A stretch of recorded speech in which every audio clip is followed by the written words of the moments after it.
ഐവർ, Bob, Amy. Amy പെൺകുട്ടിയാണ്, ബാക്കി രണ്ടും ആൺകുട്ടികൾ.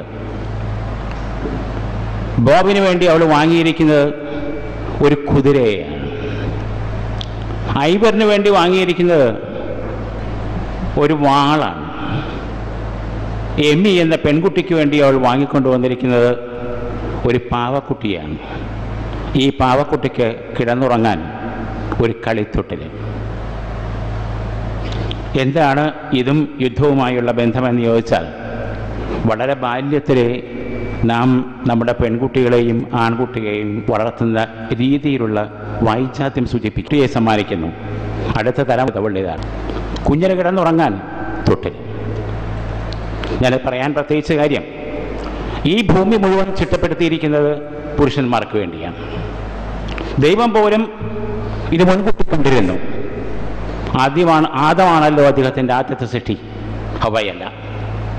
അത്തരമൊരു സാഹചര്യത്തിൽ എങ്ങനെ ഒരു സ്ത്രീക്ക് പുരുഷവർഗത്തോട് മത്സരിച്ച് ഇത്ര ഉദാത്ത തലങ്ങളിലേക്ക് പറന്നുയരാൻ കഴിയുന്നു എന്ന് വിസ്മയത്തോടെ ആലോചിച്ച് വശത്തായി നിൽക്കുകയാണ് ഞാൻ. സാധാരണ കാര്യമല്ലത്. അത്രയേറെ പുരുഷന്മാർക്ക് വേണ്ടി ഈ ലോകം നീക്കി വച്ചിരിക്കുന്നു. ഞാൻ ഈ അടുത്ത കാലത്ത് കോളേജിൻ്റെ വെബ്സൈറ്റ് തയ്യാറാക്കാൻ വേണ്ടി പലരുടെയും ബയോഡാറ്റ നോക്കിയപ്പോൾ കണ്ടെത്തിയ ഒരു കാര്യം, ഇവിടുത്തെ തന്നെ ഒരു അധ്യാപിക, Commonwealth split site doctoral fellow ആണ്. ബയോടെക്നോളജിയിലെ ബ്രിഡ്ജ് മേരി വർഗീസ് എന്നാണ് അവരുടെ പേരെന്ന് എനിക്ക് തോന്നുന്നു. ഒരു ഗവേഷണ സൗകര്യവുമില്ലാത്ത ഈ കലാലയത്തിൽ ഈ പെൺകുട്ടിക്ക് എന്ത് ചെയ്യാനാകും? 30 പോലും തിലകഞ്ഞിട്ടില്ലാത്ത ഈ പെൺകുട്ടിക്ക്, ഈ കോമൺവെൽത്ത് സ്കോളറിന് ഇരിഞ്ഞാലക്കുടയിലെ സെൻറ്റ് ജോസഫ്സിൽ എന്ത് കാര്യമെന്ന് ചോദിക്കും. കുടുംബമാണ് ഒരു പക്ഷേ ആ പെൺകുട്ടി ഇവിടെ തളച്ചിട്ടത്. അതിൻ്റെ പകുതിയെങ്കിലും അച്ചീവ്മെൻ്റുള്ള ഒരു ആൺകുട്ടി ആയിരുന്നെങ്കിൽ അവൻ കേംബ്രിഡ്ജിലോ ഓക്സ്ഫോർഡിലോ ഏതെങ്കിലും ലബോറട്ടറിയിൽ പോസ്റ്റ് ഡോക്ക് ചെയ്തേനെ. ഇദ്ദേഹത്തിന് സാധ്യമല്ല. കുടുംബം ഒരു ഭാരമായി, എങ്കിലും അത് സ്വീകാര്യമായ ഒരു ഭാരമായി ഏറ്റുവാങ്ങി ജീവിതത്തോട് അനുദിനം പടവെട്ടി മുന്നോട്ട് നീങ്ങുന്ന ഒരു അസാധാരണ യോദ്ധാവാണ് ഓരോ സ്ത്രീയും. ഈ പശ്ചാത്തലത്തിലാണ് നമുക്ക് ഡോക്ടർ ടെസ്സി തോമസിൻ്റെ ഈ അച്ചീവ്മെൻറ്റുകളെ, നേട്ടങ്ങളെ വിലയിരുത്തേണ്ടി വരുന്നത്. അവരുടെ ഒരു ഇൻ്റർവ്യൂവിൽ 2 കാര്യങ്ങൾ ഞാൻ പ്രത്യേകം ശ്രദ്ധിച്ചു. ഒന്ന്, ശാസ്ത്രത്തിൽ ജെൻഡർ ഇല്ല എന്നവർ പറഞ്ഞത്. ആ ഇൻ്റർവ്യൂ ഞങ്ങളിവിടെ റീപ്രൊഡ്യൂസ് ചെയ്തിരുന്നു, ഇവിടെ റീപ്ലൈ ചെയ്തിരുന്നു, എല്ലാവരും കാണട്ടെ എന്ന് കരുതി. ശരിയാണത്, ശാസ്ത്രത്തിന് ജെൻഡറില്ല. പക്ഷേ ശാസ്ത്രത്തിൻ്റെ നേട്ടങ്ങൾ കൈവരിക്കുന്നതിൽ നിങ്ങൾക്ക് പലപ്പോഴും സ്ത്രീകളോട് ഒരു വിപ്രതിഥിയുള്ള സമൂഹത്തെ നേരിടേണ്ടി വരും. അവർക്ക് ഉള്ള മറ്റു ഉത്തരവാദിത്വങ്ങൾ എപ്പോഴും മുമ്പോട്ടുള്ളവരുടെ പ്രയാണത്തെ പിടിച്ചു നിർത്താതിരിക്കില്ല. എങ്കിലും യുദ്ധോപകരണങ്ങളുമായി ബന്ധപ്പെട്ട് എങ്ങനെ സ്ത്രീക്ക് തൻ്റെ മനസ്സ് ഇത്രയ്ക്ക് ക്രൗര്യം നിറയ്ക്കാനാകും എന്നായിരിക്കും നിങ്ങളുടെ ചോദ്യം. അവിടെയും ഡോക്ടർ ടെസ്സി അതിമനോഹരമായ രീതിയിൽ എനിക്ക് ഉത്തരം തരികയുണ്ടായി ഒരു ഇൻ്റർവ്യൂവിൽ. ഉത്തരം ഇതാണ്: ഞാൻ രാജ്യത്തിൻ്റെ സെക്യൂരിറ്റിയിലാണ് ശ്രദ്ധിക്കുന്നത്, ആക്രമണോത്സുകത്തിലല്ല. രാജ്യത്തിൻ്റെ ഡിഫൻസിലാണ്. എന്തിനു വേണ്ടി 5500ഓളം കിലോമീറ്റർ റേഞ്ചുള്ള ഈ ഇന്റർ കോണ്ടിനെൻ്റൽ ബാലിസ്റ്റിക് മിസൈലിൻ്റെ ഗവേഷണത്തിൽ അവർ മുഴുകിയിരിക്കുന്നു എന്ന് ചോദിച്ചാൽ ഉത്തരം അപ്പുറത്ത് നിന്ന് നോക്കുമ്പോഴേ മനസ്സിലാകും. അരുണാചൽ പ്രദേശിൻ്റെ അതിർത്തി മാന്തിക്കൊണ്ടിരിക്കുന്ന ചൈനക്കാരൻ്റെ കയ്യിൽ 11500 കിലോമീറ്റർ റേഞ്ചുള്ള ഡോങ് ഫെങ് 31A എന്ന മിസൈലുണ്ട്. ഇന്ത്യയിലെ ഏത് കൊച്ചു ഗ്രാമവും നഗരവും ആ മിസൈലിൻ്റെ പരിധിക്കകത്താണ്. ഇതിന് നമ്മളിങ്ങനെ ഉത്തരം പറയും. 120 കോടി ജനങ്ങളുടെ സംരക്ഷണമാണ് ഇത്തരം ഗവേഷകരുടെ കൈകൾക്കുള്ളിലിരിക്കുന്നത്. വളരെ കുറച്ച് സമയത്തിനുള്ളിൽ പറയേണ്ടത് മുഴുവൻ പറഞ്ഞു തീർക്കേണ്ട ബാധ്യത എനിക്കുള്ളതുകൊണ്ട് ഞാൻ ചുരുക്കുകയാണ്. ഡോക്ടർ ടെസ്സിയുടെ ഈ ഭാരിച്ച ഉത്തരവാദിത്വം നിറവേറ്റാൻ ഭാരതത്തിലെ ഓരോ സ്ത്രീകളും അവരോട് ഐക്യദാർഢ്യം പ്രഖ്യാപിക്കേണ്ടതുണ്ടെന്ന് എനിക്ക് തോന്നുന്നു. അവരുടെ ജീവിതത്തിൻ്റെ മുന്നോട്ടുള്ള പ്രയാണത്തിൽ ഒരുപക്ഷെ ഒരു ഭാരതരത്നം തന്നെ അവരെ കാത്തിരിക്കുന്നുണ്ടാകണം. 48 കഷ്ടി പ്രായമേ ഇപ്പോഴും അവർക്കായിട്ടുള്ളൂ. ഇന്ന് ലോകത്തിലെ ഏക മിസൈൽ സയൻറ്റിസ്റ്റാണ് അവർ, ICBM സയൻറ്റിസ്റ്റ്. ഇനിയുമുള്ള ഇവരുടെ ജീവിതത്തിൽ ഒരു ഭാരതരത്നം പോലും അവർക്ക് അപ്രാപ്യമല്ല. ഈ ആശംസയോടെ ഞാൻ ഉപസംഹരിക്കുന്നു. നമസ്കാരം.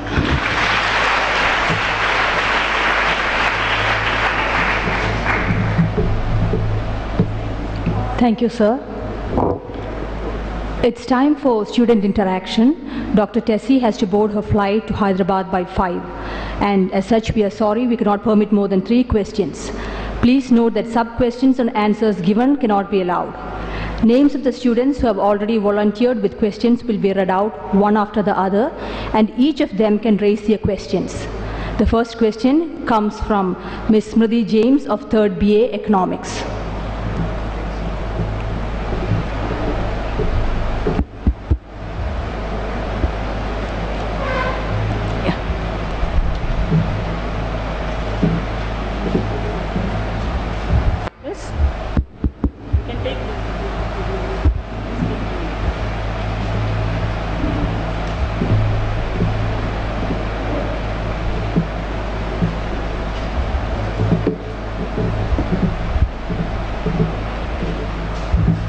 Good afternoon, ma'am. Yeah. Representing the entire women community, I have to ask a question. Are the women comfortable in a technical atmosphere? And Are the women comfortable in a technical environment or atmosphere? yeah, it's I am a living example in front of you.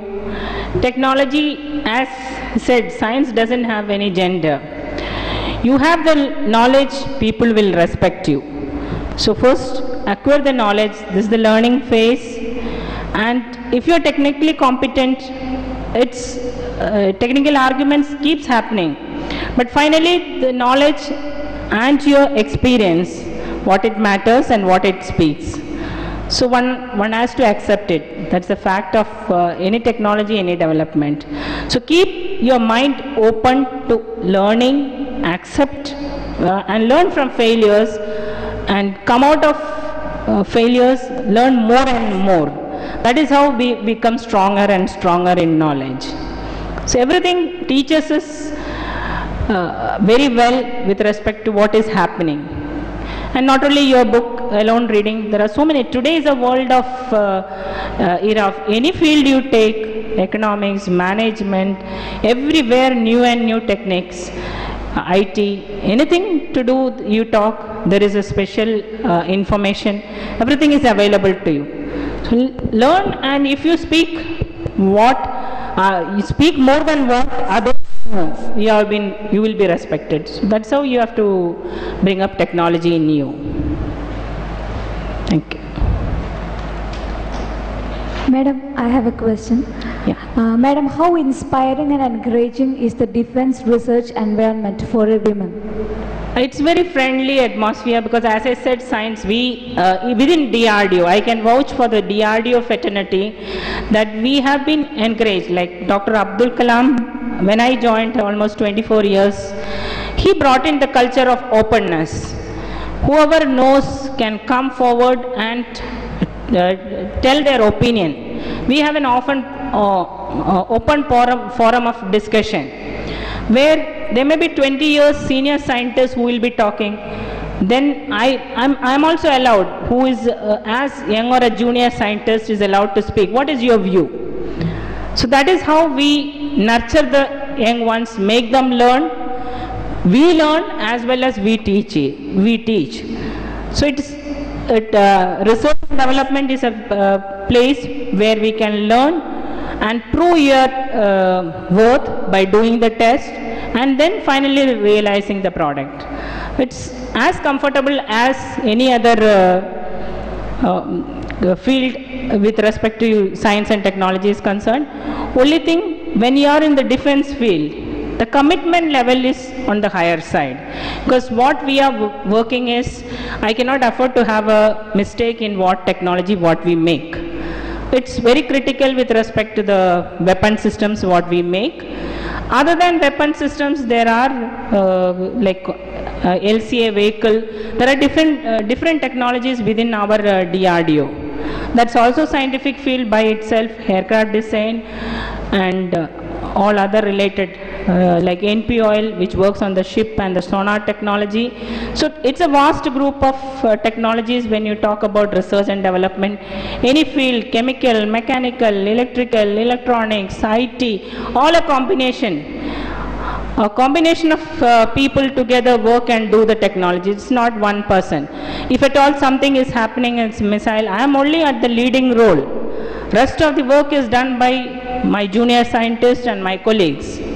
So it's the effort of so many other people, and technologically we are all comfortable in doing the job and sharing. And it's an atmosphere of very challenging job, one has to be little committed and self-confident, and that automatically comes when you are in that group.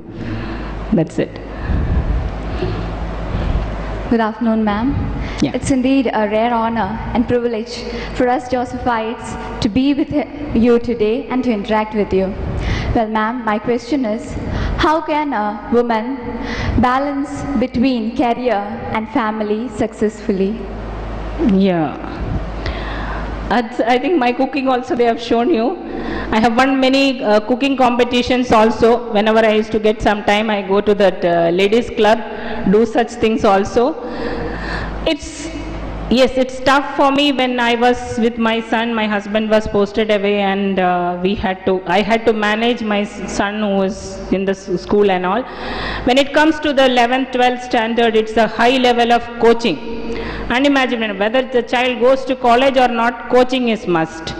So every other individual goes for the coaching, and it starts at around 5 o'clock in the early morning. My work schedules is 9 to, it will end only after 9 o'clock, because I am in the project director level project role, and I am not handling one single project, because I am from the mission and guidance and control. All is applicable in all the Agni series. So I had multiple roles. I had one after the other switching over and keep doing. So then I had to plan my day. I come very late, child has to leave early, and I used to get up around 3 o'clock, hardly 3-4 hours.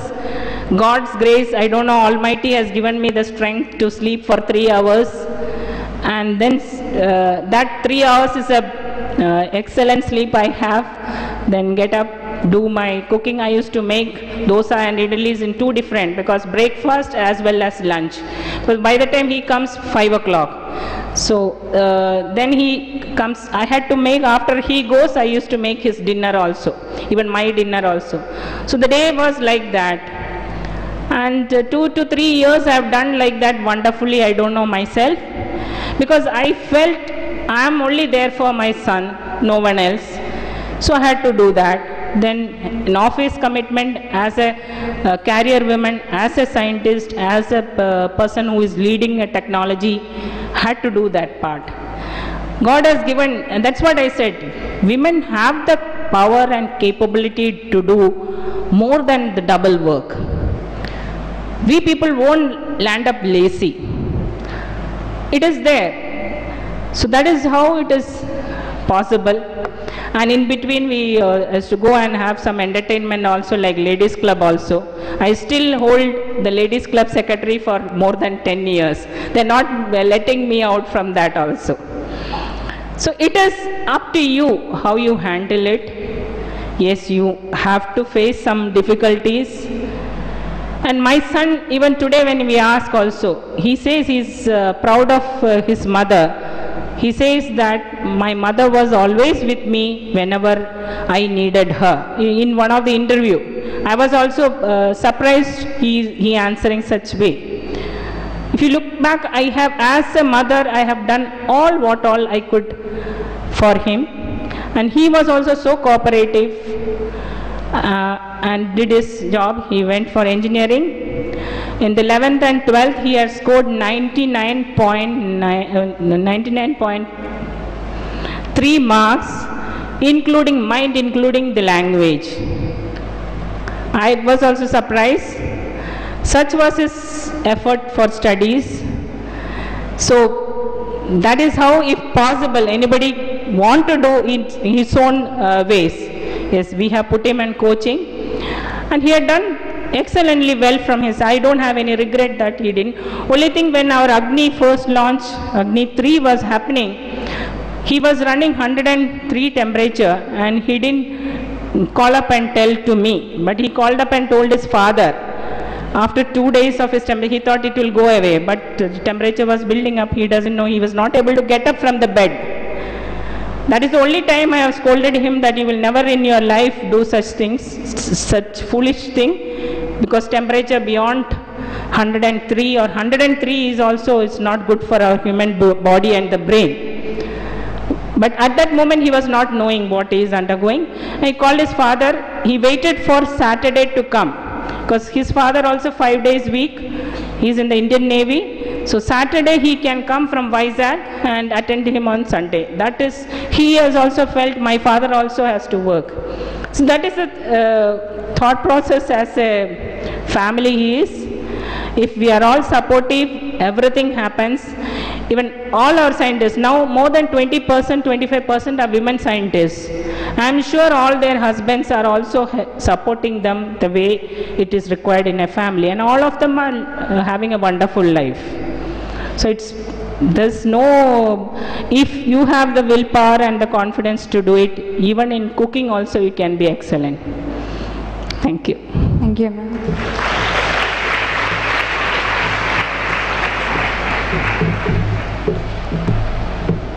Thank you very much, ma'am. That was really inspiring.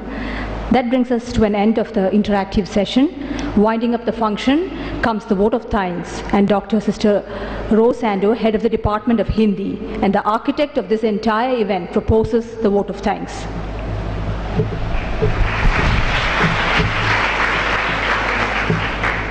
ഇന്നത്തെ അതിവിശിഷ്ടാതിഥിയും എൻ്റെ പ്രിയ കൂട്ടുകാരിയുമായ doctor Tessy Thomas, നമ്മുടെ ഈ കലാലയത്തിൻ്റെ ചുക്കാൻ പിടിക്കുന്ന എല്ലാമായ ഞങ്ങളുടെ ഡോക്ടർ സിസ്റ്റർ ആനി കുര്യാക്കോസ്, IQSCയുടെ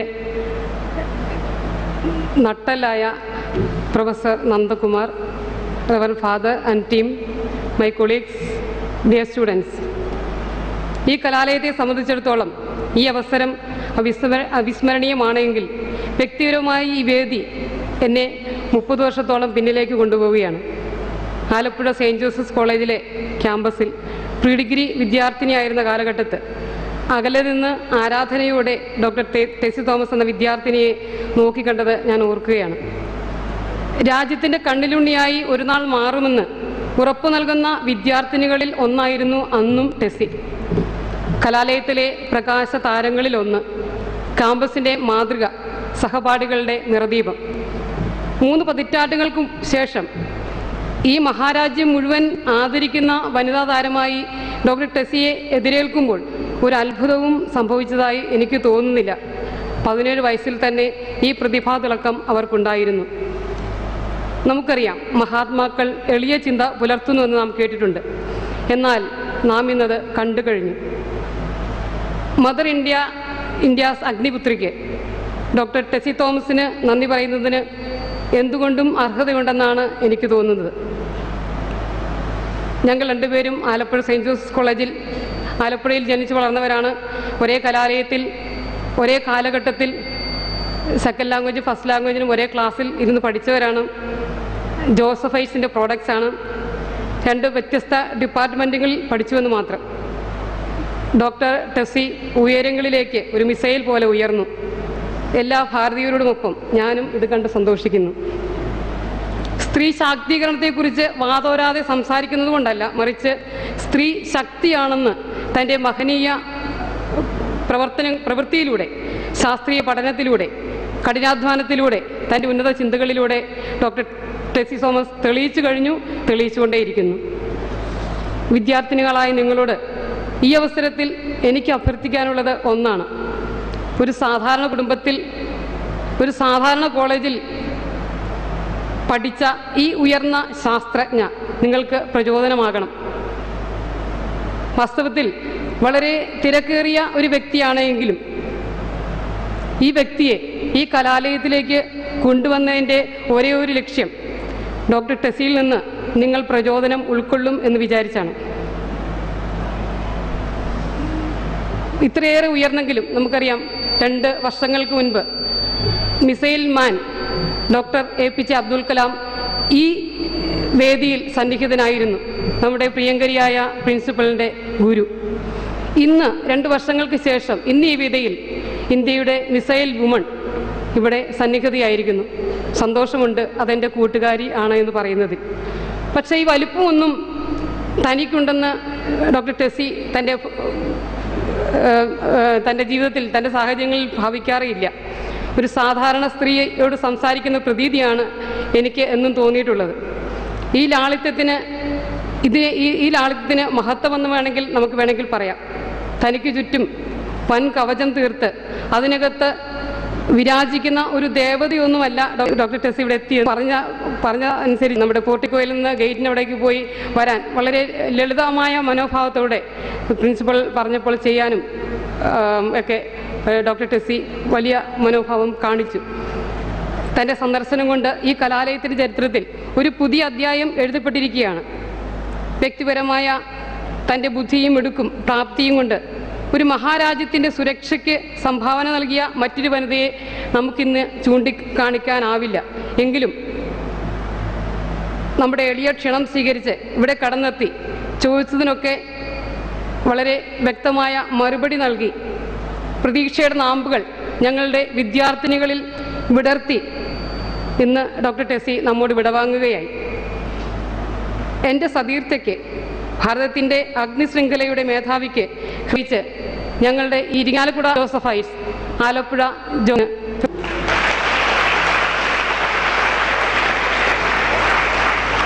ഈ സന്ദർശനത്തിന് പച്ചക്കൊടി കാണിച്ചുകൊണ്ട് തൻ്റെ ശാസ്ത്രാവബോധവും മഹത്വാരാധനയും ഒരിക്കൽ കൂടി വെളിവാക്കിയാണ് നമ്മുടെ പ്രിയങ്കരിയായ doctor sister principal Stany Kuriakose ചെയ്തത്. ഡോക്ടർ കലാമിൻ്റെ ശിഷ്യയായ സിസ്റ്ററിന് മറ്റൊന്നാകാൻ കഴിയുകയില്ല. ഒരുപാട് അനുമോദനം അർഹിക്കുന്നു സിസ്റ്റർ. അതിലേറെ കൃതജ്ഞതയും സിസ്റ്ററിന് ഇത്തരുണത്തിൽ ഔപചാരികതയുടെ പേരിൽ ഞാൻ നന്ദി അർപ്പിക്കുകയാണ്. പ്രൊഫസർ നന്ദകുമാർ പറഞ്ഞാലും തീരാത്ത ഒരു മഹനീയ വ്യക്തിത്വത്തിൻ്റെ, സിസ്റ്റർ പറഞ്ഞതുപോലെ ഒരു സഞ്ചരിക്കുന്ന ഒരു മൊബൈൽ എൻസൈക്ലോപീഡിയ.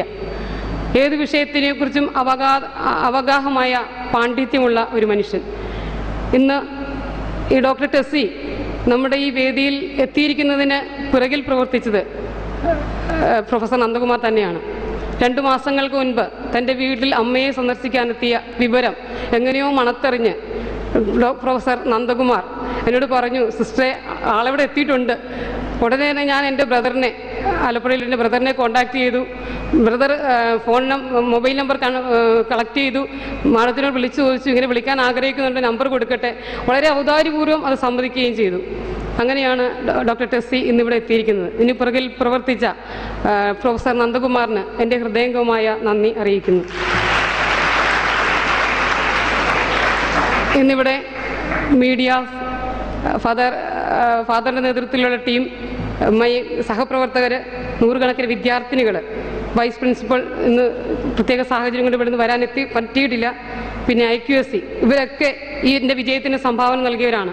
എല്ലാവർക്കും 1000 നന്ദി അർപ്പിച്ചുകൊണ്ട് ഈ ക്യാമ്പസിലേക്ക് കടന്നു വന്ന എൻ്റെ സതീർത്ഥയ്ക്ക് ഒരിക്കൽ കൂടി നന്ദി പറഞ്ഞുകൊണ്ട് ഇനിയും ഉയരങ്ങളിൽ നിന്ന് ഉയരങ്ങളിലേക്ക് പറക്കാനാവട്ടെ എന്ന് ആശംസിച്ചുകൊണ്ട് പ്രാർത്ഥന നേർന്നുകൊണ്ട് നിർത്തട്ടെ. നന്ദി.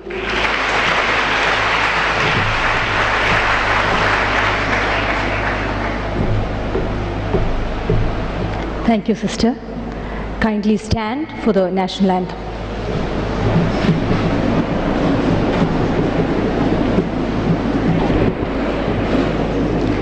जनगण मन अधिनायक जय हे भारत भाग्य विधाता, पंजाब सिंध गुजरात मराठा द्राविड उत्कल बंगा, विंध्य हिमाचल यमुना गंगा उच्छल जलधि तरंगा, तव शुभ नामे जागे तव शुभ आशीष मागे, गाहे तव जय गाथा जनगण मंगलदायक जय हे भारत भाग्य विधाता, जय हे जय हे जय हे जय जय जय जय हे।